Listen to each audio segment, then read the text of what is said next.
You're listening to Skeptoid. I'm Brian Dunning from Skeptoid.com. Student questions, bitters, gas, and diet woo. Once again, we head to the virtual mailbox of student questions sent in by students of any age from any institution, anywhere in the known universe. Maybe some of them have even come from an unknown universe. How would I know? Anyway, I do my best to give each the full Skeptoid treatment. Today's questions cover alcoholic bitters, gasoline additives, pandas, and the usual assortment of fad diet woo. Let's get started with a subject most students probably shouldn't know to ask yet. My name is Aaron, and I'm enjoying one of my favorite cocktails, an old-fashioned. Curiosity led me to Google bitters, which is one of the ingredients, and I've found some claims I'd like to know more about. One source claims that bitters, quote, balance one's appetite and, quote, curb sugar cravings, while another source claims that bitters stimulate appetite and are used to encourage weight gain. These come along with plenty of other health claims. Is bitters a health food? This is a subject rife with pseudoscience. As you know from your Google search, this will take you to all kinds of alternative wellness sites. Most of the claims I found say that bitters aids in digestion, or helps you digest your food more completely.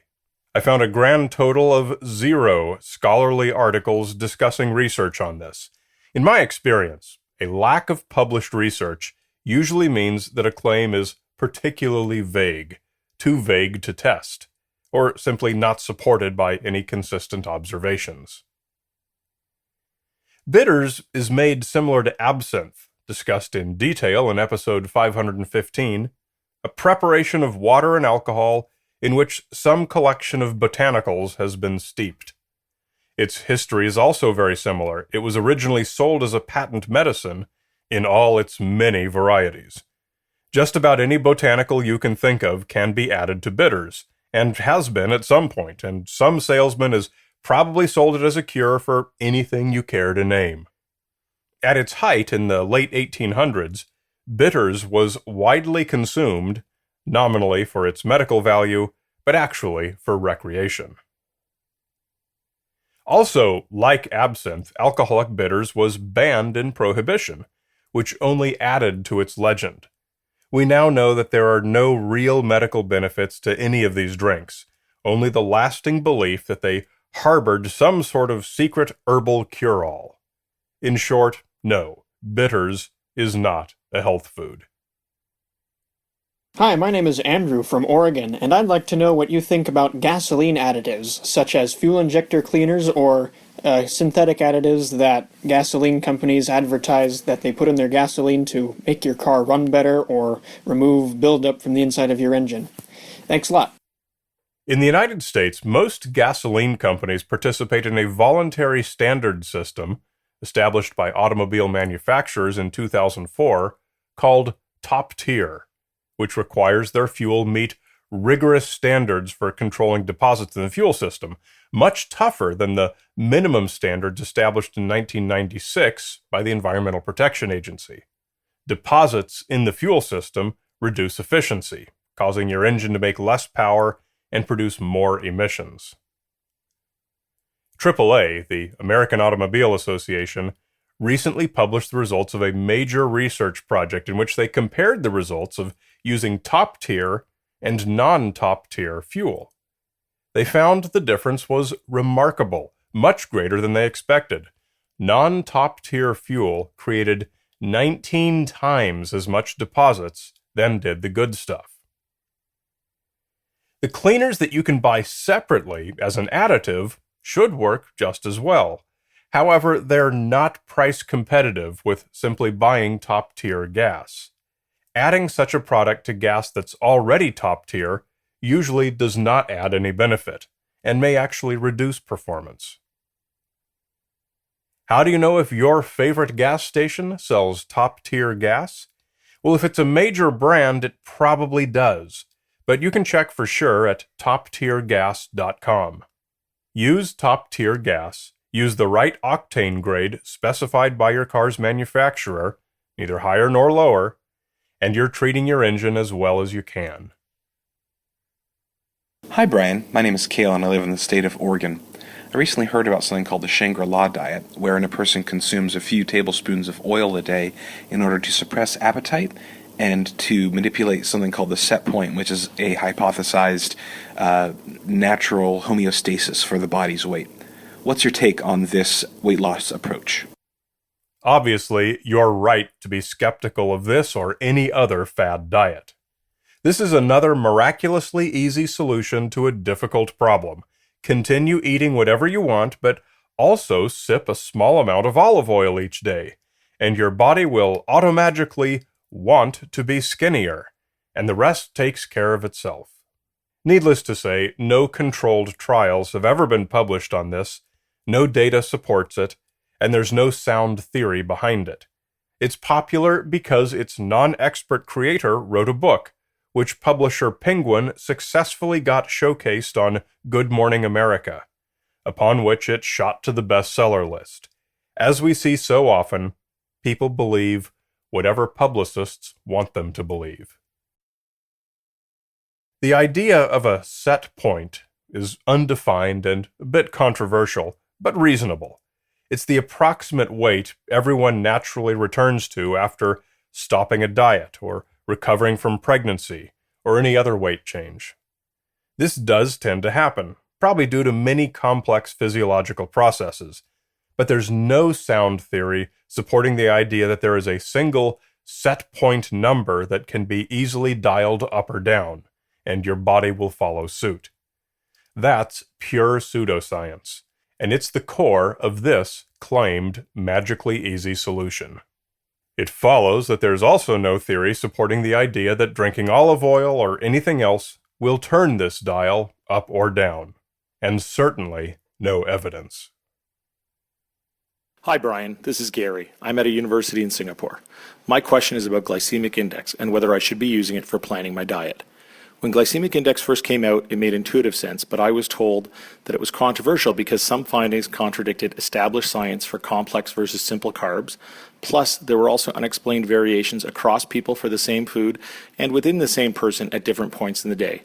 I'm wondering, what's the latest story on glycemic index? Should I be using it to plan my diets? Thank you. The glycemic index is a measure of how quickly a certain food raises your blood sugar level, and it was developed as a tool for people with type 2 diabetes.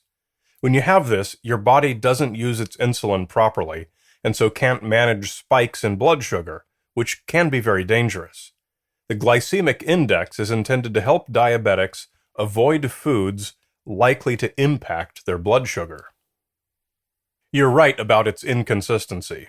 To determine a food's glycemic index, test subjects are given whatever amount of the food contains 50 grams of carbohydrate. Then their blood sugar levels are measured for 2 hours as it rises then falls back, and the glycemic index is determined. One obvious problem is that enough of a food to contain 50 grams of carbohydrate is going to be in some foods less than one might typically eat, and in others, far more than one could ever reasonably eat. So in many cases, foods with a high glycemic index can still be safely eaten, because a normal serving is way less than the amount needed to produce a spike in blood sugar. So it's not perfect, but it's still one tool for diabetics. But as far as weight loss goes, no, there is neither empirical evidence nor sound theoretical foundation for eating a glycemic index diet for weight loss. It's like choosing a car with comfortable seats hoping to achieve good gas mileage. The two don't have anything to do with each other. But yes, of course, you will still find plenty of promotion of the glycemic index diet for weight loss. Any effects it might have are probably just the effects of eating a restricted diet, which usually means less total food. But that won't stop people from selling books. I'm Zach, a student from Oklahoma, and I have a question about the giant panda. When I was a kid, I was always told that it wasn't really a panda bear because pandas were more related to raccoons than they were to bears.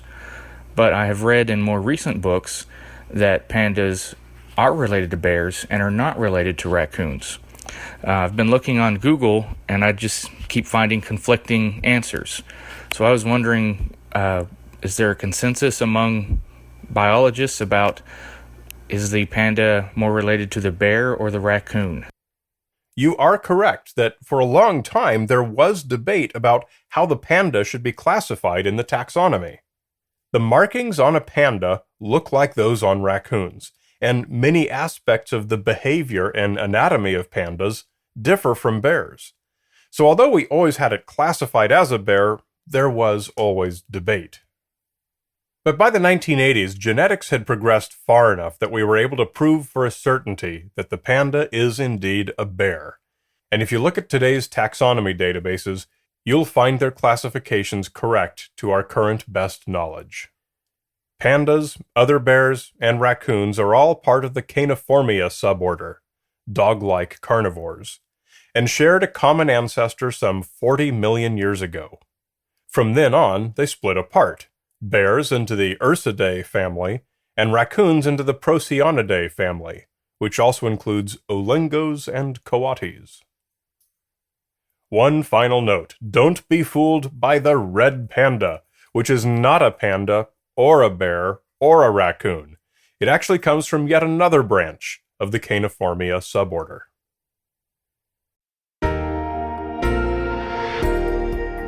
So students, keep these questions coming. Sometimes you can cheat and also send one in if you're not actually a student. It's not like a check or anything. If you're a teacher, you should make every student in your class send one in. All you do is record your question with the voice memo app on your smartphone and then email it to brian@skeptoid.com. I'll try and answer it on an upcoming show. Thank you so much, students, and keep your skeptical eyes peeled. You're listening to Skeptoid, a listener-supported program. I'm Brian Dunning from Skeptoid.com.